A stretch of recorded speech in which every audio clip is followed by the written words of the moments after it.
The Aegis Pod from Geekvape. The Geekvape Aegis Pod was sent to me for review from Geekvape, and this is their new pod system.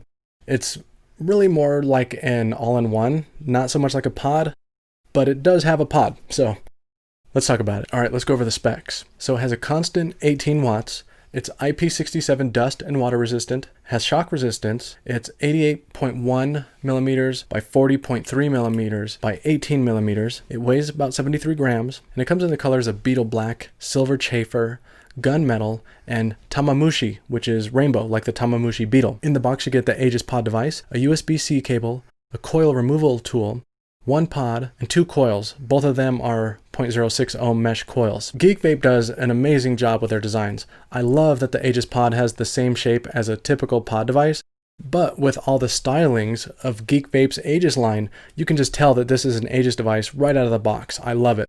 It has the leather grip in the middle and rubber grips on the side, so it won't slip out of your hand. The device is a little bigger than your average pod device, but it's not so big that it's uncomfortable to use or hold. I actually really like the size because it fits perfectly in my hand.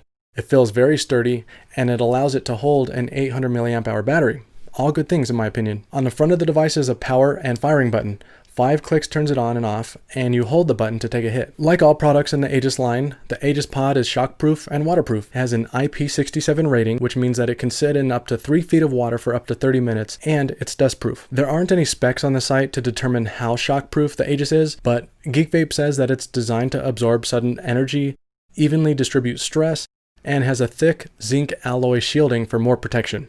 For normal drops, it shouldn't fracture or deform. The pods are refillable and hold 3 mils of e-liquid. On the bottom of the pod is a liquid fill port and the coil port.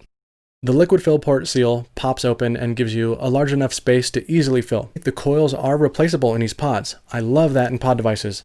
I love being able to buy more affordable replacement coils instead of having to buy a complete pod. It's much cheaper and it's just a lot less wasteful. The coils are press fitted, so all you do is push it in tight, and it's good to use. Geekvape also included a coil removal tool in the box if you don't have long enough fingernails to pull it out. And I think even if you have long fingernails, you're going to need that tool. Those coils sit in there so tight, I needed to use that coil removal tool. The new coils that Geekvape uses in the Aegis pod are called G coils, which they say is future-proof and modular. And this is because these coils will be used in other upcoming Geekvape products. This is awesome because that means you won't have to buy a bunch of different coils for different devices. It's great that Geekvape is looking out for the best interest of the customer here. The coils are 0.6 ohm mesh coils made with A1 Kanthal metal. They should last about 4 refills or about 14 mils of e-liquid before they start to lose flavor. I'd consider that a pretty good lifespan. In my opinion, the flavor is very good. The flavor comes out strong. The airflow is a little loose for me. It's still considered a mouth to lung restricted draw, but I really like a very restricted draw on my pod devices.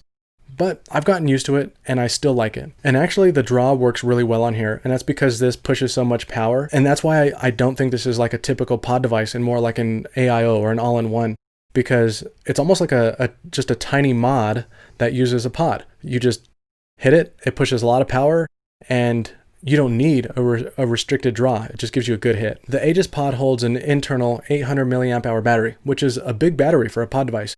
It charges with a USB-C cable, which is also great to see. And something interesting about this charging port is that it appears to be fully exposed. So you're probably wondering how it's water resistant. Well, that's because Geekvape used some sort of special coating on this port that makes it waterproof, but that doesn't mean that you can charge it while it's wet. If that port is wet, you can't plug it in. That would be extremely dangerous, so keep that in mind. The LED light has 3 colors, and that tells you the charge of the battery. So that's it. The Aegis pod is water and shock resistant, it vapes great, and it looks awesome. The only drawback for me is that the airflow is looser than I would like, but overall, it's a great little device. This was sent to me for review from Geekvape, and you can pick one up for around $25. Alright, thanks for checking out this review, and I'll catch you on the next one.